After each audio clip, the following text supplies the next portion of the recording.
Emisión.net.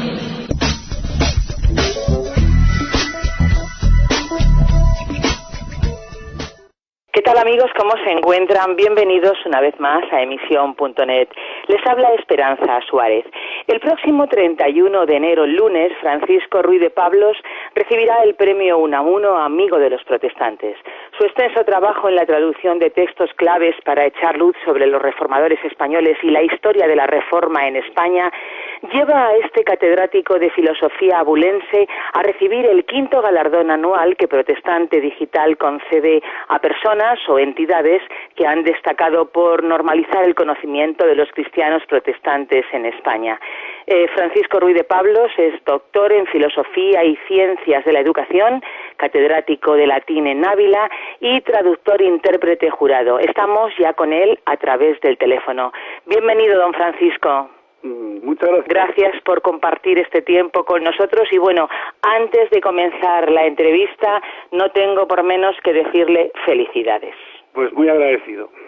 Don Francisco, ¿cómo fue su primer acercamiento al protestantismo español? Cuéntenos más que nada para que así nuestra audiencia pueda situarle a usted. Bueno, pues acercamiento, aproximación, lo que es acercarse. Esto tuvo lugar con ocasión de la propuesta de tesis doctoral, cuando yo era joven, más que ahora, realizada por el doctor Millán Bravo, ¿sí?, de la Universidad de Valladolid. Curiosamente Valladolid, que ya allí hubo lo que hubo de sí, esquemas de herejes. Es verdad. Entonces, hace ya más de 30 años, se propuso la investigación desde el punto de vista filológico de artes de la Santa Inquisición. Obra que yo conocía muy de lejos, alguna vez la había visto en bibliografías, en la misma Universidad Complutense, el profesor, el gran catedrático canario Romeo de Armas la citaba en su Historia de España, por cierto no muy favorablemente, hablaba del apóstata Reinaldo, autor, etcétera. Y ahí empezamos, digamos, lo que es el aproximarse, el acercarse a algo que nace dentro de lo que es la Reforma española. Realmente, don Francisco, nos interesaría mucho saber cómo calificaría usted esta obra de artes de la Inquisición en cuanto a su contenido y su aportación a la historia. Bueno, vamos, es un alegato contra la hipocresía, contra el maquiavelismo, la crueldad, la ambición, la irreligiosidad, muchas veces dice esta palabra, la irreligiosidad de la propia Inquisición. Es una denuncia pues de lo que es esta situación y la quiere denunciar con muy buena intención ante la corona, ante Felipe II, al que él dice que le están dando una información viciada y además lo hace, estoy seguro, con la mejor de las intenciones, igual que Antonio del Corro hará lo propio con sus cartas desde el exilio. Esta obra es un martirologio, una historia de mártires, de las víctimas. Es una gran aportación de la que se ha usado, aunque también se ha abusado, pero vamos, es una fuente, las artes de la Inquisición es una fuente, con todo lo hiperbólica que sea en su plasmación literaria, es una fuente insustituible, en muchos casos fuente única, no hay otra sobre determinadas afirmaciones y hechos que allí se recogen. Y bueno, y luego ya, por si fuéramos pocos los invitados a la fiesta, a la celebración académica del hallazgo, es una fuente esencial de Hamlet. Esta teoría que la propuso un profesor de Cornell University, que me ha prometido que asistirá a la entrega del premio en Madrid, pues yo la he explotado, se la he confirmado, y en el último libro que saldrá en la colección que se presentará previamente al acto de entrega del galardón, allí he encontrado una segunda fuente fantástica de unos 4.000 y pico años, cuyo autor no es otro que Salomón. En el Eclesiastés está todo Hamlet. Y bueno, pues aquí hemos llegado con las artes de la Inquisición. Bueno, qué hallazgo, ¿no? Bueno, sí, incluso podría decir otro, pero me lo voy a reservar. Bueno, en este último volumen creo que también he identificado al Cristo escondido, el cristónimo de Reginaldus Gonsalvius Montanus, nadie sabía quién era. Se han hecho hipótesis de lo más variopinto. Ya. Creo que he descubierto quién es. Ah, He tenido la gran suerte. bueno. Ya quien lea la obra, así creamos demanda insatisfecha, sabrá quién era Reinaldo González. Por supuesto era español, Ya. pero no digo más. Bueno, pues ya nos deja Allí usted está ahí. expresado con letras de molde. Bueno, ya le digo que ya nos deja usted ahí con la necesidad de comprar la obra y leerla, ¿eh? Bueno, don Francisco, creemos que otro paso importante a los protestantes españoles se produjo un tiempo después en la persona del pastor sevillano Emilio Monjo. ¿Estamos en lo cierto? ¿Es así? Más que acertados. Ajá. O sea, el gran Emilio, el ilustre y sabio doctor, el hombre íntegro y generoso, que es el doctor Monjo Bellido, fue para mí una puerta abierta. Fíjese que yo vivo en una ciudad de puertas, Ajá. ahora totalmente abiertas, de esa muralla Sí. inexpugnable. Vivo, por cierto, a unos 100 metros en línea recta de la muralla, De la en muralla. zona sur, y a 1 kilómetro escaso de donde estuvo el cuartel general inquisitorial de Torquemada, Ajá. aquí en esta ciudad abulense.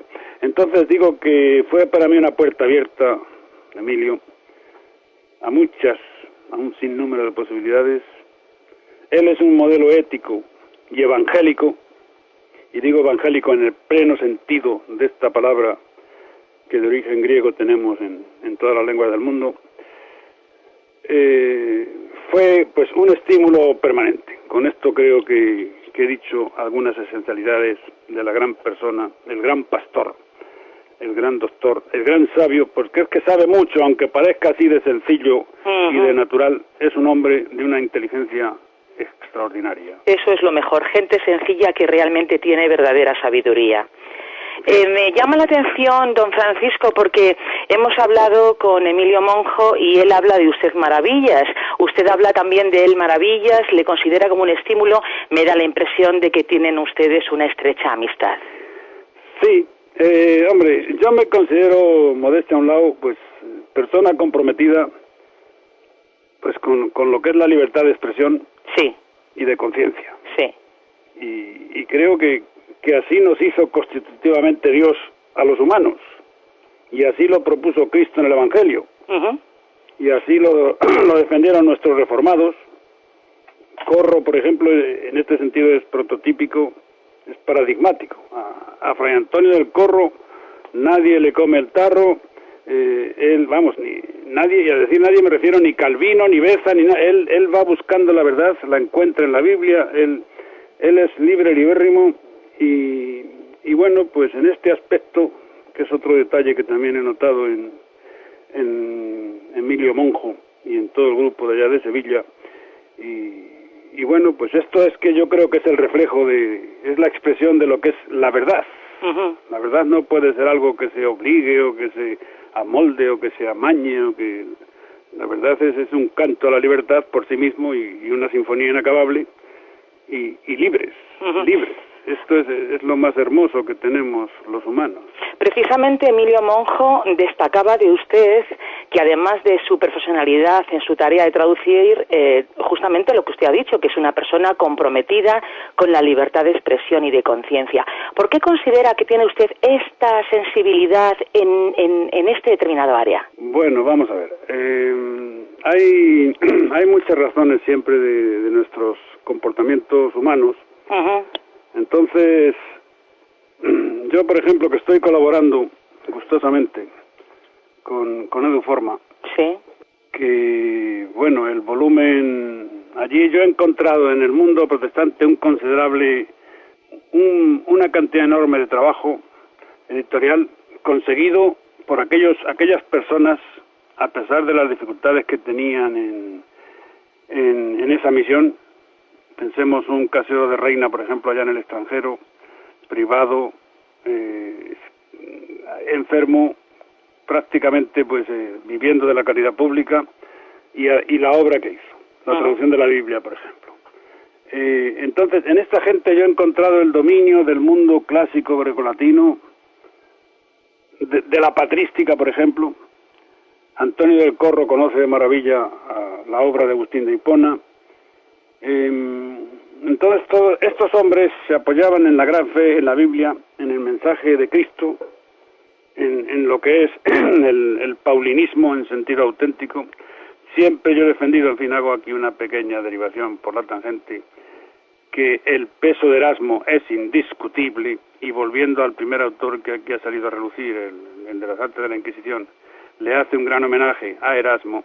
Entonces, para mí, esto vino a ser como un contacto con las grandes figuras del pensamiento del protestantismo nuestro.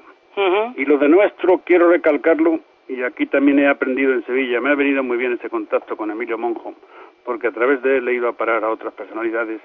Hay un gran profesor en Cataluña, ya jubilado, que es el doctor Estrada, y él mantiene la tesis, creo que con toda la razón, de que es autóctono, no es alóctono, es nuestro el protestantismo, que nace, pues ya veremos cuándo y cómo, pero en Escalona, en el centro, los Dexados, etcétera. Esta tesis que él mantiene y que luego pues fructifica en Valdés, y bueno, y en Constantino y en Sevilla, creo que ahí está la cuestión. Y la razón es fácil de detectar. Todo viene de la Biblia. Todo está en la lectura del texto de la palabra de Dios. Da igual que sea un monje agustino llamado Martín o que sea un monje español llamado Antonio y apellidado del Corro, por ejemplo. Si tuviera que destacar algo, lo que más le haya sorprendido y le haya aportado este encuentro virtual con las figuras del pensamiento del protestantismo español, sí, ¿a dónde iríamos? Vamos, como aportación, pues un enriquecimiento histórico-cultural más que importante. Un robustecimiento en la fe cristiana. O sea, leyendo a estas personalidades se reafirma la creencia. Se reafirma el palpar, el contacto con el mensaje. Una satisfacción especial, pues, en fin, esto ya es el ámbito personal, es un poco la vanitas. Satisfacción especial por haber colaborado en traducir grandes obras que estaban intraductas, pues, desde el siglo XVI, curiosamente. Como Casiodoro de Reina, por ejemplo, en su Magna Biblia, la que figura por ahí como Reina Valera, puesto que Valera dio los toquecitos que dio. Había un prólogo en latín precioso que nadie había traducido y, en fin, esto pues es una satisfacción especial, pues por haber contribuido, haber colaborado en esto. Vamos, me han aportado más de lo que yo a mi vez he aportado. Ya. Nos consta, don Francisco, que está usted traduciendo del alemán la obra de Sefer, que es la base de datos de gran valor para conocer la historia de la Reforma Española del siglo XVI. Ciertamente. Me alegra que me haga esta pregunta. Vamos a ver. Este autor alemán, nacido en Rostock, lo que hoy día se llama la Antepomerania, este autor es el autor más multicitado por nuestros estudiosos o diletantes de la Inquisición y del protestantismo. Usted toma, perdone, cualquier historia o cualquier, yo que sé, monografía sobre el tema, y da igual, de cualquier universidad, y allí, tanto en España como fuera de, pero sobre todo en España, todos citan a Sefer. Bien, es verdad que algunos no saben ni escribirlo. En fin, no quiero dar nombres, pero vamos, sería patético. Bueno, todos lo citan. Es el más multicitado, como acabo de expresar, pero también el más desconocido, supinamente desconocido. Y entre otras cosas, pues porque cada vez se conoce menos el idioma alemán, porque, en fin, por lo que fuere, no se ha editado nunca. Ahora estamos tratando de que se haga la edición de la obra, de una de ellas, porque tiene varias obras. Este hombre fue algo formidable. Este hombre estuvo en contacto con Menéndez Pelayo. Este hombre, Shefa, fue nuestro representante cuando el centenario de la Universidad de Rostock. Este hombre ha estado, como lo estoy describiendo, pues ahí como apartado.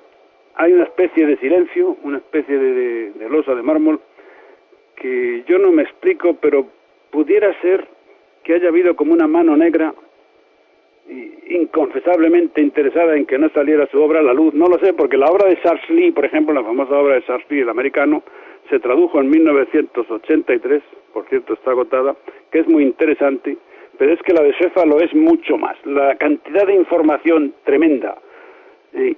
Yo no sé cómo pudo él, supongo que tendría un gran equipo de colaboradores, cómo barrió el archivo de Simancas y otros muchos. La información que da de Valladolid, exhaustivísima. La de Sevilla, a pesar de que no hay fuentes, como por las relaciones de la Suprema va él perfilando, es de unos hallazgos interesantísimos. Ajá. Sí. ¿Y por qué podríamos decir, este Alzheimer histórico de la presencia de Reforma en España? Quizá por esa mano escondida negra que quiere esconder no sé qué. Eso es un quizá, yo no me atrevo a afirmar tanto, pero da una impresión algo así. Ya.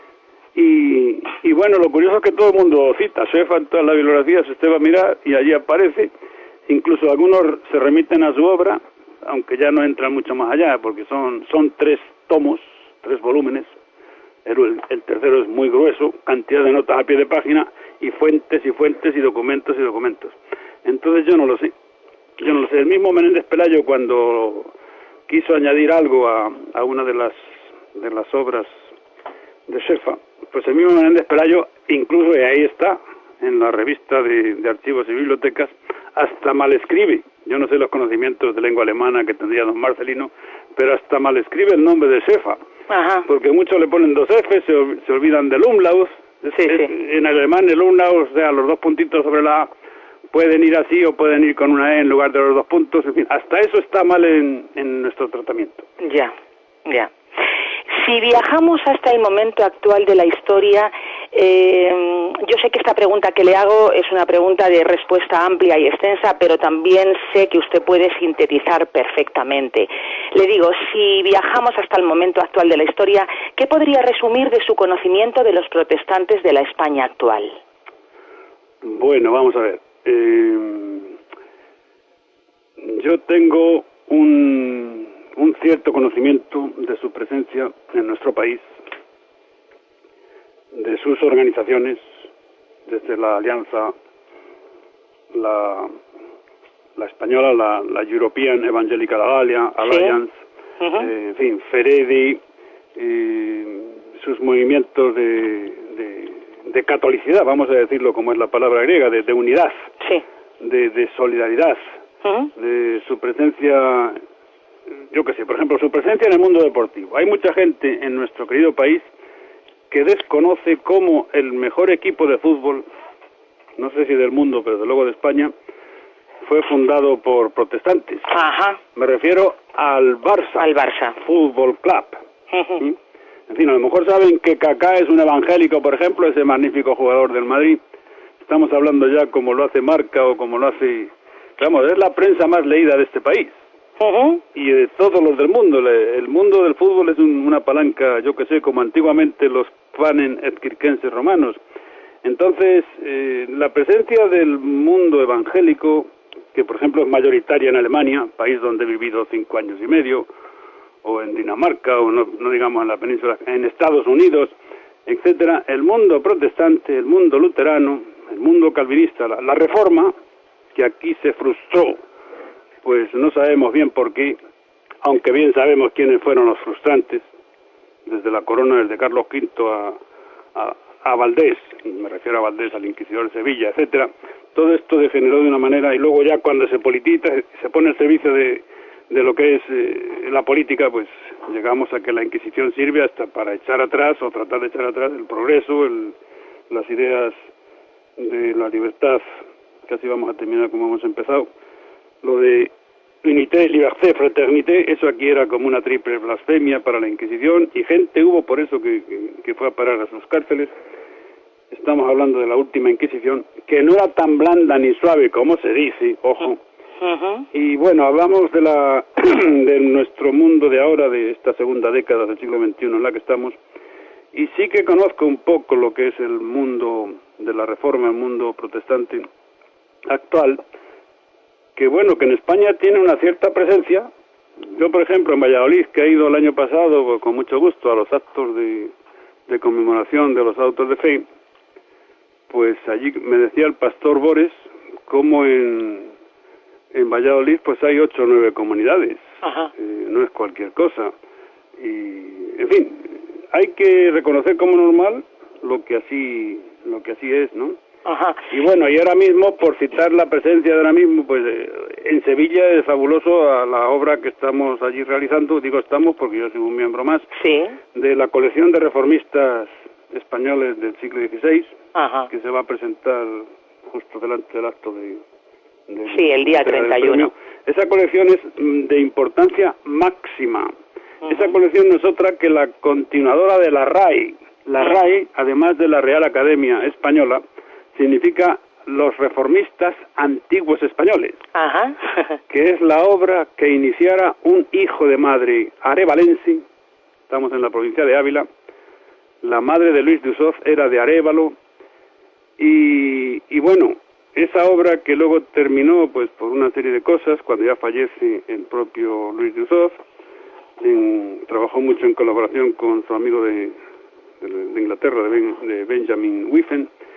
Esa obra es de una aportación de máximo calado, no solo en el terreno teológico, que también, sino en el terreno literario, en el terreno humanístico, en descubrir lo que era el mundo nuestro de la Reforma, que fue importante y que prosiguió incluso fuera de fronteras, y que ahí está la obra que nosotros tratamos pues de ir completando despacito y poco a poco. Y el alma de esa recuperación, el alma y el cuerpo y el todo, o el 90%, es el doctor Monjo Bellido. Vamos a hablar un momentito, unos minutos, sobre el premio Unamuno. Suponemos que ha sido una sorpresa la noticia de este premio, al menos se mantuvo en secreto casi hasta el momento de comunicárselo. ¿Qué experimentó, qué pensó tras recibirlo? Bueno, pues para mí no es que se mantuviera en secreto, es que fue completamente una sorpresa. No me esperaba semejante cosa, porque este premio hasta ahora se ha dado pues a gentes como usted que es una magnífica experta en la locución. Ay, muchas gracias. Al periodismo. Muchas gracias. El primero que se alzó con el premio fue el grupo de redactores del País, muy merecidamente, por cierto. Luego, pues yo que sé, Eva Díaz, en fin, no digamos el que el año pasado por estas fechas tenía que haber sido, pero que no pudo ser por su grave situación enferma, vamos, de desahucio. Miguel Delibes, periodista, director del Norte de Castilla, y bueno, y luego la novela que tiene una novela, solo una, pero que fue un impacto, ¿no? Lo del Veji, sobre lo de Cazalla. Él cogió aquellos 2 autos, los refundió, en fin, con su gran habilidad literaria, pues hizo allí una obra que, bueno, novela histórica o historia novelada, en fin, fue un aldabonazo de recuerdo, y lo trata pues bastante bien don Miguel Delibes, que ese sí que se lo merecía, pues por su... Yo creo que estos premios sirven, y así se lo dije a don Pedro Tarquis, y que me desmienta él si no está de acuerdo, que yo no era quien, que yo, en fin, que ego non sum dignus, ¿no? Domine non sum dignus, porque yo no era nadie conocido a escala como un Miguel Delibes o como un diario El País, que yo no era novelista ni periodista, y que bueno, que entendía yo que estos premios servían entre otras cosas como una lanzadera para que se conozca lo que es el mundo de la Reforma, y bueno, pues para hacer una predicación publicística o una publicidad sermonaria, valga el juego de palabras, ¿no? Y que, bien, que si no había otra persona más digna, que bueno, que hemos coincidido, que tal, entonces así me moví yo, así lo recibí, y hombre, al final, pues muy agradecido, yo qué sé, se reconocían mis ya largos años de investigación, de publicaciones. Yo también he hecho algunos pinitos en periodismo, he publicado cosas en prensa digital y en la prensa tradicional, pequeñas cosas, sobre esta temática del mundo del luteranismo, del mundo de las artes, bueno, pues de poner un poco de orden y de verdad y de libertad en la cuestión religiosa. Y en fin, o sea que me ha supuesto un estímulo, es una satisfacción, la verdad. Pero, vamos, yo no sé por qué han roto esa línea de que hasta ahora se premiaba a gentes del periodismo o de la literatura, digamos, con premios, porque Delibes ya tenía cierta cantidad de galardones, ¿no? Bueno. Y, en fin, no sé si me he explicado un poquito. Perfectamente, Pero, vamos, para mí es un orgullo llevar este premio. Bueno, cuando además, con ese nombre tan hermoso. Claro, cuando se lo han dado es porque realmente, aunque usted no lo crea o no lo piense, realmente lo merece y hay que saber recibirlo. Bueno, pues muchas gracias. Don Francisco, no hay que decir que junto con el premio va, por supuesto, el agradecimiento de los protestantes españoles que le conocíamos y ahora de muchos que lo van a hacer a través de Protestante Digital. Quería preguntarle si ha tenido algún eco fuera del entorno evangélico que le haya llegado, que usted sepa. Bueno, pues las felicitaciones, los parabienes están lloviendo, Es una lluvia que empezó poquito a poco y va más, y de bastantes y diversas procedencias, de antiguos alumnos, en fin, ya está empezando a tener eco dentro de Ávila y fuera de Ávila, y por ejemplo de un alumno de Béjar. Esto es cuanto puedo decir de momento. Ajá. Pero seguro que después vendrán muchas más felicitaciones. Espero que sí, porque es gozosa la noticia. Sí, pues tenemos que terminar, don Francisco, pero antes de despedirnos, de decirle adiós, quizá puede tomar usted unos segundos, unos minutos para darnos una despedida a manera de conclusión. Bueno, pues primero agradecimiento a Protestante Digital, que es quien principalmente concede este premio. Agradecimiento a todos los organismos que lo patrocinan. Agradecimiento, y en fin, y sé que incurre en prolijidad, pero bien se lo merece, al doctor Emilio Monjo Bellido. Agradecimiento al mundo de la reforma en España y mi expresión reiterada de que la obra que estamos allá en Sevilla elaborando de recuperación el título es Obras de los Reformadores Españoles del siglo XVI, con el volumen 9 que está a estas mismas horas está en máquinas, en prensa, en imprenta. Es una obra de gran calado y que ahí, por sus obras los conoceréis. Voy a poner entre comillas palabras de la Biblia. Muy bien. Nuevo Testamento. Muy bien. Usted daba gracias a muchas personas, nosotros le damos muchas gracias a usted por este tiempo que nos ha regalado, por estos minutos que hemos dialogado. De verdad reciba de nuevo nuestras felicidades por aunque esto no lo crea, por este merecido galardón. Don Francisco, ha sido un verdadero lujo hablar con usted durante estos minutos. Pues muchas gracias y lo digo lo mismo a la recíproca. Gracias. Siempre estamos aquí para ayudarle en lo que usted necesite. Amigos, hemos hablado con don Francisco Ruiz de Pablos, que recibirá el próximo 31 de enero el premio Unamuno Amigo de los Protestantes que la revista Protestante Digital anualmente otorga. Yo me marcho, les espero en la próxima entrevista. Aquí en emisión.net, Esperanza Suárez les habló. Emisión.net